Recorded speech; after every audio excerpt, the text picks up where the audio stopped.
welcome back to my channel. This is Dori, I'm a teacher of English, and today I'm going to show you how you can use my website in order to improve your vocabulary, and more specifically your IELTS vocabulary.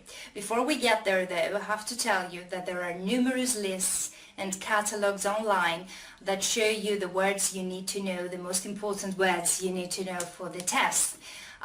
For example, if you just Google in the Google bar academic word list, you're gonna get lots of results with PDFs and a list of words, more academic words that you need to know for the test.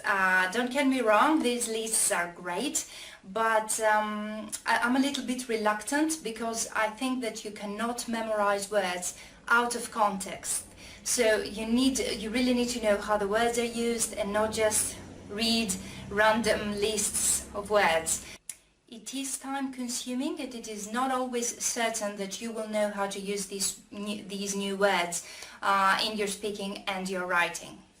The more academic the words, the more this problem becomes more intense. So follow me and I will show you how you can improve your IELTS vocabulary or your vocabulary in general the easy and fun way.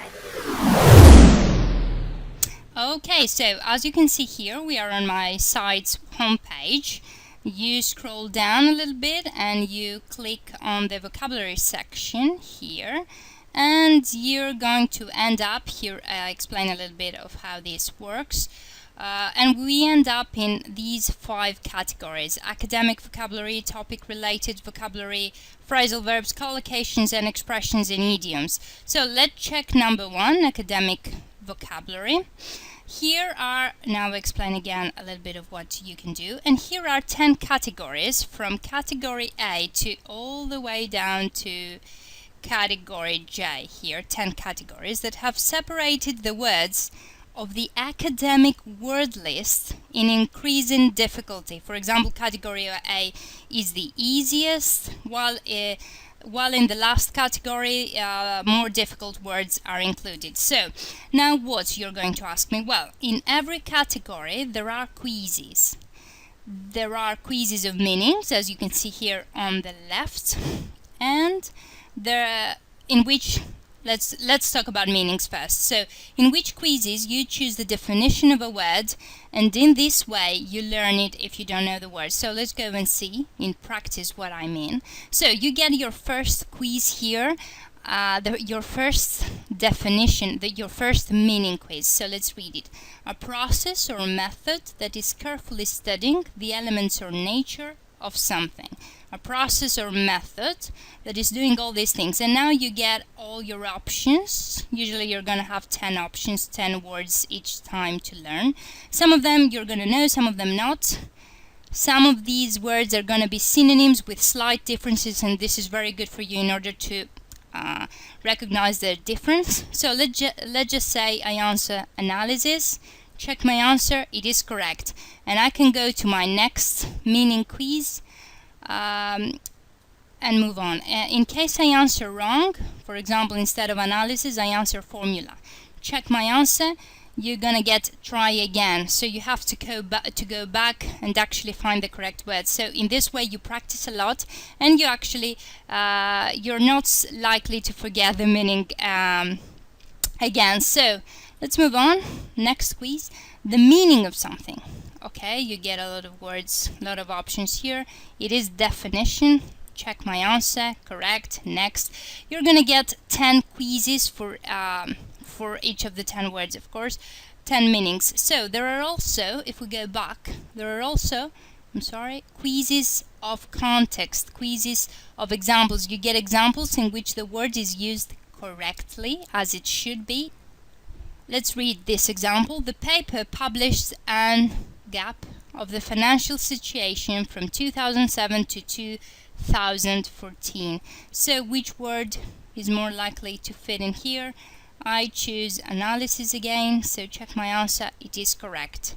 In this way you really understand how each word is used in context. Apart from its meaning, you actually get to use the word. So let's move on.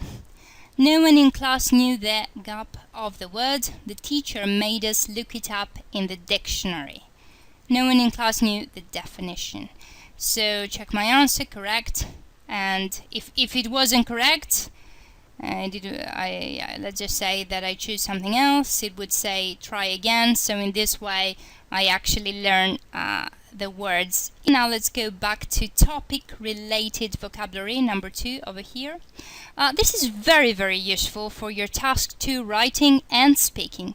You'll see why in a moment. Here I explain a little bit how to practice, and here you get numerous topics that you could be asked to write or speak about, and they are all related to these themes that I have here from 1 to 30. I have almost everything here: sports, equality, advertising, television, media, e-crime, communication, nuclear power, food and health, diet and body, prison. I mean, pretty much everything is in here. So let's click on advertising, which is a very common topic in IELTS.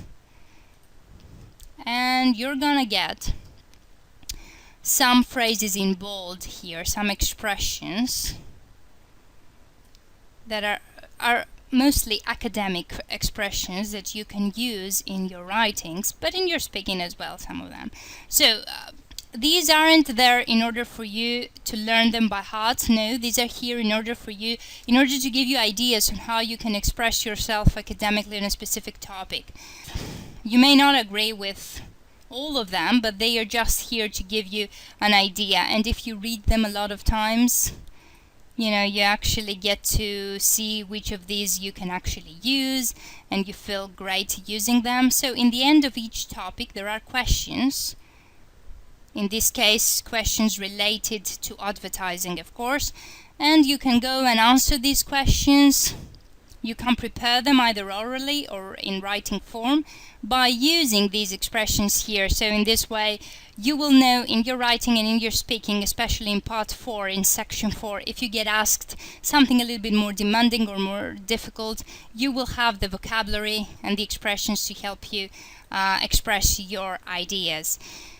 So now if we go back again, let's go to phrasal verbs.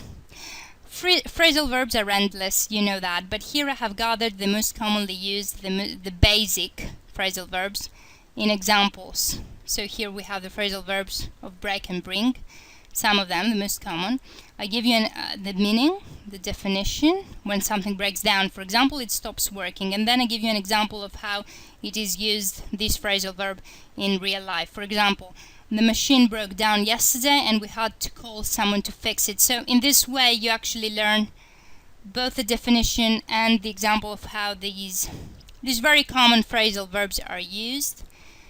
So the same goes with collocations and expressions. Here I give you lots of collocations and expressions, informal ones and formal ones, with examples, and of course the same goes with idioms. Idioms are numerous as well, but I give you the most, the basic ones here. So take your time to play with that, and I'm sure it will greatly help you with your preparation, because as you can see, you can find almost anything here in terms of vocabulary, and it's a great way, especially with the quizzes, it's a great way to practice and improve your vocabulary. As you see, there's a lot of information regarding vocabulary on my website. It was a time-consuming process, to say the least, gathering all these words and creating quizzes and everything, and now you can access it all for free through my website, so I really do hope it helps you. Okay, that's it for today. Thank you very much for watching. I hope it helps. If this is your first time here, I would like to see you subscribe for more videos related to English. If you have any questions or comments, you can ask me here or on Facebook, Twitter, Google+, and of course my website. All links are down below. Thank you very much for watching again. Take care. Bye-bye.